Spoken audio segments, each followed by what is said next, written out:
क्या आपने कभी सोचा है कि आपके विचार ही वो माध्यम है जिस माध्यम से आप जीवन में जो पाना चाहे वो पा सकते हैं? वो विचार ही है जो उस वस्तु का रूप ले सकती है जो आप जीवन में पाना चाहते हैं, जब उस विचार के साथ जुड़ते हैं एक निश्चित लक्ष्य और आपकी लगन। लेकिन किसी भी चीज की शुरुआत विचार से ही होती है। बिना विचारे इस दुनिया में कोई काम नहीं होता, और यदि होता भी है तो उसका परिणाम निश्चित नहीं होता कि वो सही होगा या फिर गलत होगा। आप जब भी किसी काम की शुरुआत करते तो आप विचारते हैं कि इस काम को किस योजना के साथ किया जाना चाहिए। अब जितना अच्छा आपका विचार होगा उतने ही अच्छे तरीके से आप उस काम को कर पाएंगे। इस दुनिया में हर चीज के जन्म की शुरुआत हुई थी एक विचार से। आज आप जितने भी महान और सफल लोगों को देखते हैं उन्होंने सबसे पहले उस चीज के बारे में विचार किया था। इसलिए विचार की शक्ति के बारे में थोड़ा सोच कर देखिए, उसे पहचानिए, अपने अंदर उसे जगह दीजिए कि आपके विचार ही आपके लिए आपकी वस्तु बनेंगी।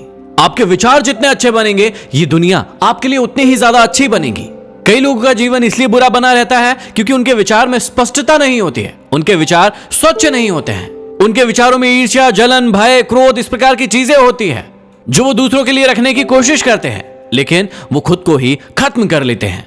जब तक हम अपने विचारों को मजबूत नहीं बनाएंगे हम खुद मजबूत नहीं हो सकते। एक बार एक छोटी सी लड़की अपने अंकल से पैसे मांगने के लिए गई। उसके अंकल गेहूं की कटाई का काम कर रहे थे। लड़की ने कहा कि अंकल, मेरी माँ ने आपसे 500 रुपए लाने के लिए कहे। अंकल ने कहा कि अभी मैं काम कर रहा हूं इसलिए तुम यहां से अभी चली जाओ। लड़की ने कहा ठीक है, लेकिन वो गई नहीं। अंकल अपने काम में लग गए। जब अंकल ने थोड़ी देर बाद पीछे मुड़कर देखा तो वो लड़की अभी भी वहीं थी। अंकल ने उस लड़की को फिर कहा कि तुम यहां क्यों खड़ी हुई हो, तुम चली जाओ। लड़की ने फिर हाँ कहा, लेकिन वो गई नहीं, वो वहीं पर खड़ी रही। अंकल फिर से अपने काम में लग गए, लेकिन जब थोड़ी देर के बाद देखा तो वो लड़की फिर से वहीं पर खड़ी हुई थी। अंकल को अब बहुत ज्यादा गुस्सा आ गया। अंकल अपने पास पड़े एक डंडे को लेकर उस लड़की के पास आए और जोर से चिल्लाते हुए कहा कि तुमने सुना नहीं कि तुम यहां से चली जाओ। लेकिन वो लड़की अपने अदम्य साहस के साथ वहीं पर खड़ी रही और उसने कहा कि मेरी माँ ने 500 रुपए मंगवाए हैं, जब तक आप वो नहीं देंगे मैं यहां से नहीं जाऊंगी। वो अंकल थोड़ी देर के लिए घबरा गए और उनके हाथों से वो डंडा छूट गया। उन्होंने उस लड़की को 500 रुपए दिए और वहां से जाने के लिए कहा। अब आप सोचकर देखिए कि ऐसा क्यों हुआ। ऐसा इसलिए हुआ क्योंकि उस लड़की का विचार स्पष्ट था। जो भी चीज वो लेने के लिए आई थी उसके लिए उसका विचार स्पष्ट था कि जब तक उसे वो नहीं मिलेगा वो वहां से कहीं नहीं जाएगी, और ऐसा ही उसने किया। अब आप सोचकर देखिए कि क्या आपके विचारों में इतनी स्पष्टता है? क्या आप जानते हैं कि आपको क्या चाहिए, या फिर बार बार आपका मन इधर उधर भटकता रहता है? आपके मन के भटकाव का एक बहुत बड़ा कारण है आपके विचारों में स्पष्टता का ना होना, क्योंकि आपके विचार ही स्पष्ट नहीं है कि आप अपने आप से चाहते क्या है, तो फिर आपको वो चीज मिलेगी कैसे?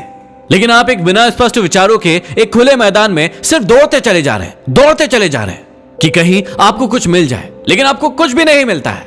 क्यों? क्योंकि आपके विचार स्पष्ट नहीं है। आप अपने विचारों को स्पष्ट कीजिए कि आप अपने आप से चाहते क्या है। क्लियर कीजिए, अपने आप को बताइए कि आपको सिर्फ यही चाहिए, और आपका पूरा ध्यान फिर वहीं पर होना चाहिए, ठीक उस लड़की की तरह जिसे पता था कि उसे क्या चाहिए। अपने विचारों को स्पष्ट करने के लिए अपने ज्ञान को बढ़ाइए। आपका ज्ञान जितना संकुचित होगा आपके विचार उतने ही उथले होंगे, उतने ही अस्पष्ट होंगे, और उसी के कारण आप दूर तक की सोच नहीं रख पाएंगे, दूर तक का देख नहीं पाएंगे। इसलिए इस बात को समझिए और अपने विचारों को मजबूत बनाइए और अपनी जिंदगी को बदल डालिए।